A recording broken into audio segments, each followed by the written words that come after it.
Oi, pessoal, continuando aqui com os nossos vídeos, né, sobre respostas, né, de perguntas para o Enem. Enem, arte no Enem, né, estudando sobre... porque eu acho que assim, a gente ficar só estudando as perguntas em si, não vai ajudar bastante. Por quê? Porque os assuntos abordados, ou melhor assim, estude a obra do fulano de tal, estude o movimento tal. Não adianta. Não adianta, porque muda-se. Vai ao prazer, ao bel prazer, vamos dizer, de quem vai fazer a prova. Ela diz, eu gosto da obra de arte tal, eu vou colocar a obra de arte tal. E acabou, né? E ela tá certa. Não vai dizer, ela tá errada, ela tem que falar sobre... Não, o que a gente tem que saber é sobre os tipos de assuntos. Então, infelizmente, não tem como dizer assim, eu tenho como dizer, como eu falei no vídeo anterior, é estudar o quê? Arte contemporânea e arte brasileira. Eu não falo, agora eu esqueci que eu lembrei que eu falei que eu não falei sobre arte brasileira, porque assim, existe a arte brasileira contemporânea.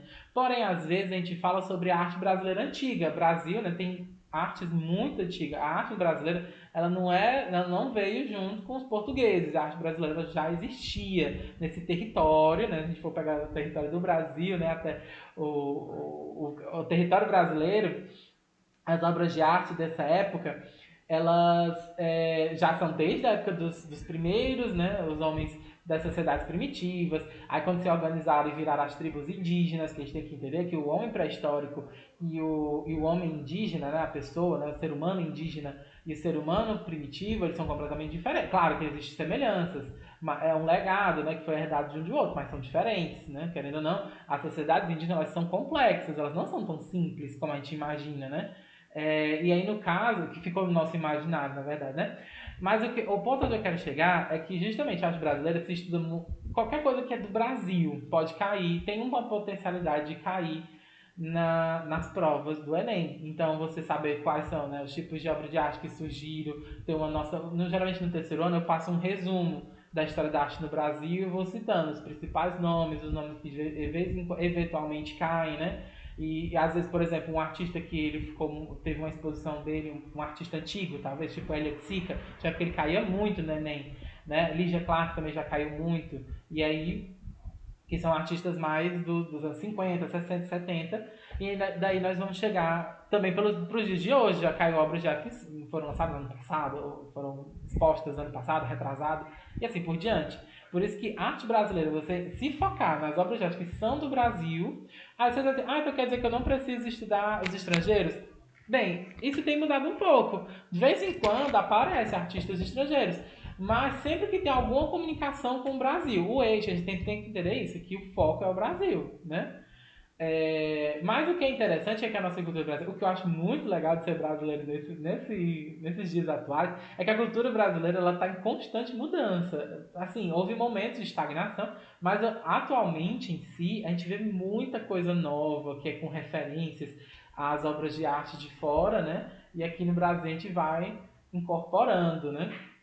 Muita coisa boa, né, tem sido lançada no Brasil por artistas brasileiros, né? Então a gente tem que ficar atentos. É isso que o Enem quer que faça. Você fique atento ao que está saindo de obra de arte. Ver quais são os filmes que estão saindo, ver quais são as músicas, até jogos, histórias em quadrinhos, tudo que está, né, circulando de arte, de obra de arte.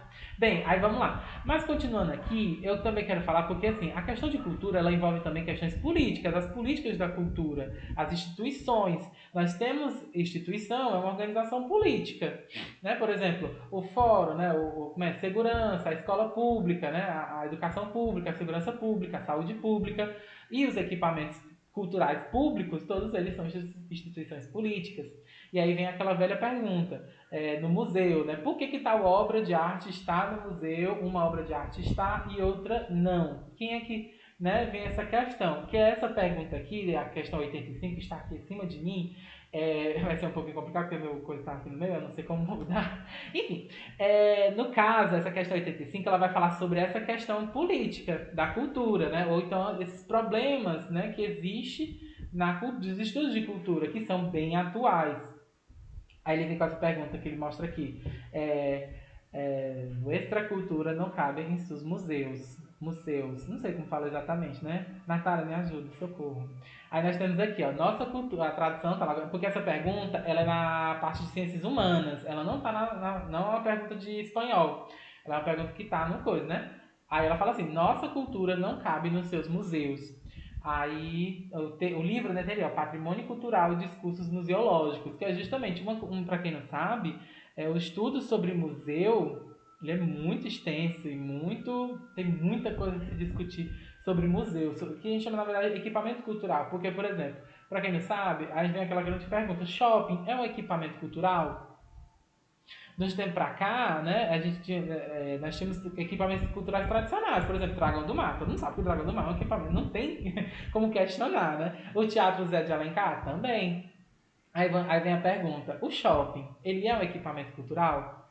Por quê? Porque a gente para pra pensar, o shopping tem exposição de arte, shopping tem teatro, né? Por exemplo, o Rio Kennedy, não, Rio Kennedy não, o Rio Kennedy, que tem vários eventos de culturais, eventos de K-pop, eventos para crianças, um lugar que tem evento para criança, é um equipamento cultural? E quando você paga para, por exemplo, um buffet, que você paga contrato para você ter lá a sua festa de criança, que vai ter brincadeira, vai ter pintura, vai ter isso, vai ter aquilo, ele é um equipamento cultural? Entendem como pensar o que é um equipamento cultural e para onde ele vai? É uma coisa tão extensa da gente pensar, e é muito interessante quando a gente se debruça, porque a gente começa a pensar o que é cultura, né? Aí vamos lá. Mas aí, a questão aqui é falar sobre o Chile, né? Aí o que acontece? A América Latina, nós temos um processo passamos por processos de colonizações parecidos, né? E o Brasil e os outros países da América do Sul, a América Latina como um todo, até o México, né? Vamos dizer assim. E aí o que acontece? No Chile, a maioria dos países latinos, né? Eles têm essa característica que a cultura indígena, exceto o Brasil, né? E algumas outras exceções, mas o que eu mais conheço é o Brasil, a cultura indígena é muito presente, porque a população indígena, a população que tem descendência indígena e tal e tudo, é muito grande. Né? Não é tão grande que, por exemplo, né, a Bolívia, durante muito tempo, teve um presidente que era indígena. Né? Isso aconteceu, e isso era muito comum, é normal para eles. Por quê? Porque a população indígena, eu sei que isso envolve outras coisas, mas é interessante a gente perceber como que a cultura indígena é muito presente na América Latina inteira. Porém, aqui no Brasil, a gente tem essas vislumbres, assim, não é tão presente como a gente queria, ou que fosse mais interessante. Eu, pelo menos, eu acho que fosse mais presente, era para ser mais presente na cultura indígena. Né? Mas foi os processos que vêm acontecendo que podem mudar a qualquer momento. Isso não quer dizer que é assim acabou-se, né? Também não podemos dizer que a cultura ela sempre muda, ela nunca fica a mesma coisa. Ela pode ficar parecida, né? Assim, os períodos e os lugares podem ter semelhanças, mas não são totalmente iguais. Aí o que acontece? Aqui nessa pergunta, como eu falei, né? Eles têm com aquela frase, né? Nossa cultura não cabe nos seus museus. E preste atenção nos pronomes, não? Nossa cultura e seus museus. Acho que foi no segundo ano que eu falei muito sobre essa questão do eu e o outro, né? Quando você tem uma noção de outro, é que a gente sempre pensa que o outro é diferente de nós, né? O outro ele sempre existe para ser a diferença. Quando se eu sou indígena, se eu tenho descendência indígena, eu sou indígena, então existe alguém que não é. Ou então, se eu não tenho descendência indígena, eu falo isso e eu digo que alguém é porque alguém tem, entendeu? E aí essa frase ela tem esse impacto muito forte, porque ele diz isso, a nossa cultura, existe uma cultura muito grande que é justamente isso, é que ela não cabe no museu que foi feito por outras pessoas. Ou seja, essa frase ela tem esse poder, né, forte político de dizer isso, que existem culturas que são muito ricas que são ignoradas, né? Esse é o grande problema dos dias de hoje. Esse é um problema que existe até os dias de hoje. Infelizmente, muitos museus, muitas instituições culturais que se tinham que era para ter essa abertura, elas não têm. Infelizmente isso existe. E aqui no Brasil existe. Aqui no Ceará existe. Né? Infelizmente existe muita coisa que passa batida, assim, né? Tranquilamente. Por quê? Porque não se encaixa em um modelo de como um museu deveria se comportar. Fica aí o pensamento no YouTube, né? Aí vem aí, produzido no Chile no final da década de 1970, a imagem expressa um conflito entre culturas e a sua presença em museus decorrente da. O que é muito legal, preste atenção no detalhe, que é muito bonito, é que isso aqui é uma fotografia, né? Ela tá colada, ou eu acredito que seja uma fotografia, ou uma pintura, alguma coisa do tipo.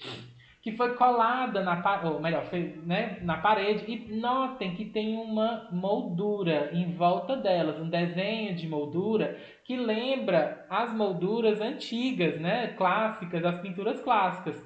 Ou seja, por que a moldura cria essa combinação? Para uns ou outros, para mim isso não traz nenhuma estranheza, mas para algumas pessoas, eventualmente, pode trazer a estranheza de que, nossa, essa moldura não era pra estar a Mona Lisa no meio? Não era pra estar esse outro tipo de... Por que tem um quadro de um índio? Aí uma fotografia de um índio, um retrato de um índio, numa moldura tão clássica, né? Mas tem que prestar atenção que não é uma moldura, né? Aquelas, né, que a gente vê de quadro. É uma moldura pintada também, né? E aí mostra essa ideia de que é meio que é o DIY, né? Que chama faça você mesmo. É aquela ideia do vamos fazer, vamos impor a nossa forma de, já que não nos aceitam, então vamos fazer do nosso, o faça você mesmo, esse do it yourself, ele é um lema muito importante na arte, né? Que era justamente que muitos artistas, quando eles eram rejeitados no começo do século XX, eles começaram a vir com essa ideia. Dizer, não, já que eu sou rejeitado pelos museus, os museus não querem me expor, pois eu vou fazer a minha exposição sim, né? De me impor. E isso pegou até hoje existe isso, né? Aí vem essa questão. Hoje tem o stencil aqui em cima, né? Olha que legal. Ó, o stencil aqui no meio, mais ou menos mais pro meio ali, ó. Aqui, ó, pronto. Ali no meiozinho da frase, é um stencil também de pessoas que geralmente não está... Porque você presta atenção, a maioria das pinturas clássicas, a imensa maioria mesmo, elas são de pessoas brancas. Né? E aí a gente for ver a cultura clássica, é vista como cultura clássica, na verdade é a cultura branca. Né? A gente chama de clássico, mas é branca. E aí, mas será que é clássico? Porque a palavra clássica é daquilo que não muda, ou aquilo que é o padrão. E aí a gente fica, a cultura clássica, na verdade, não é a cultura branca, além disso, muita gente questiona de, agora existe politicamente correto, que tem que fazer isso, fazer aquilo. Na verdade, o que está acontecendo é esse conceito de clássico que está sendo alterado. Porque antes não se questionava, porque, sabe porque é uma pintura bem feita é a pintura que está na moldura, que é uma pintura que segue padrões europeus. Se segue padrão europeu, tá bom, se não segue, não tá bom, tá errado. Né? É uma visão equivocada de cultura. Porque cultura, quando não tem, como fala, cultura não tem dono. Mas a forma como a gente lê os objetos de cultura, os artefatos, os elementos culturais, faz toda a diferença. Isso é uma discussão bem maior, né? Mas vamos lá. Aí vamos lá, produzido no Chile, no final da década de 70, a imagem expressa um conflito entre culturas e sua presença em museus decorrentes da valorização do mercado das obras de arte. Bem, isso existe de verdade. Muita gente sempre me pergunta, professor, por que existem obras de arte tão caras? A grosso modo, é lavagem de dinheiro. Para quem não sabe, muitas dessas galerias, muita gente muito rica usa essas compras de obras de arte para lavagem de dinheiro. Vou levar strike do YouTube, sei lá, né? Mas isso é verdade.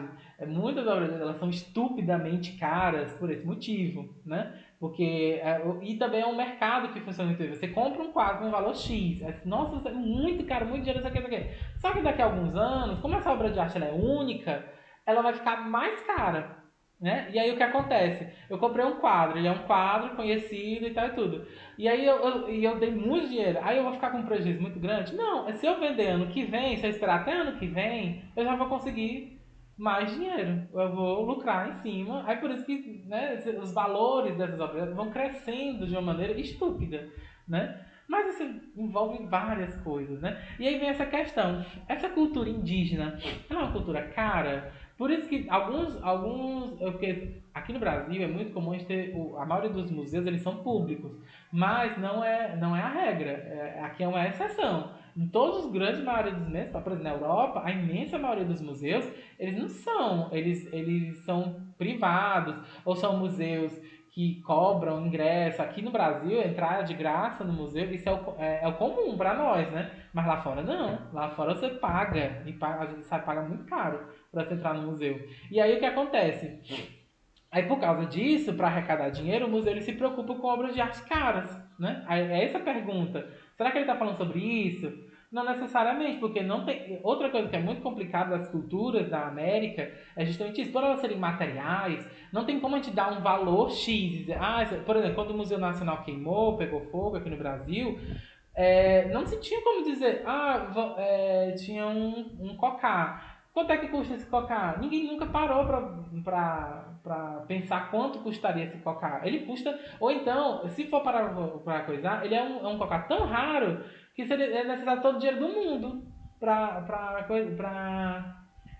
restaurar ou para fazer um igual, ou aliás, não existe, o prejuízo é tão grande que não tem como calcular. Porque ele é tão único, aquele cocá, ou os objetos indígenas, ou objetos que existiam, né, as múmias que existiam, né, múmias os fósseis que existiam eram tão únicos nesse museu que não tem como calcular, né?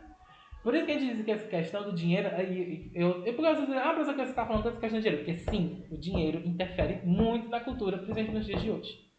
Mas vamos lá. O item B. Definição dos critérios de criação de acervos. Esse é o item certo, né? O vídeo já está ficando longo de novo, estou vendo aqui. O item certo é a definição dos critérios de criação do acervos. É quem decide, por que decide, qual é o motivo, qual é o critério, por que uma obra de arte está no museu e outra não. Esse é o grande problema. Às vezes esse processo às vezes, é tão nebuloso que ninguém sabe. Ninguém sabe. Porque obra de arte X foi escolhida e outra não. Às vezes fica assim, fica um grande. Não sei. Você que sabe, né? Você cria essa fanfic para responder essa pergunta. Item C. Ampliação da rede de instituições de memória. Sim, isso é muito importante. Muitos museus, essa questão dos estudos de museu, falam muito sobre isso, que é bom que exista museu de tudo. Museu, por exemplo, aqui no Brasil a gente tem museu, né, sobre judeus, sobre a cultura judaica, tem museu sobre cultura negra, sobre cultura indígena, sobre os imigrantes japoneses, ou aqui tem o Museu do Ceará, que é contando a história do Ceará, tem a cultura do humor, o Museu da Cultura do Humor no Brasil, só sobre o humor do Brasil, e assim por diante. É importante que existam museus de todo tipo, mas a frase lá ela não se refere a isso, né? É uma coisa importante, isso é verdade, isso está correto, mas não da pergunta.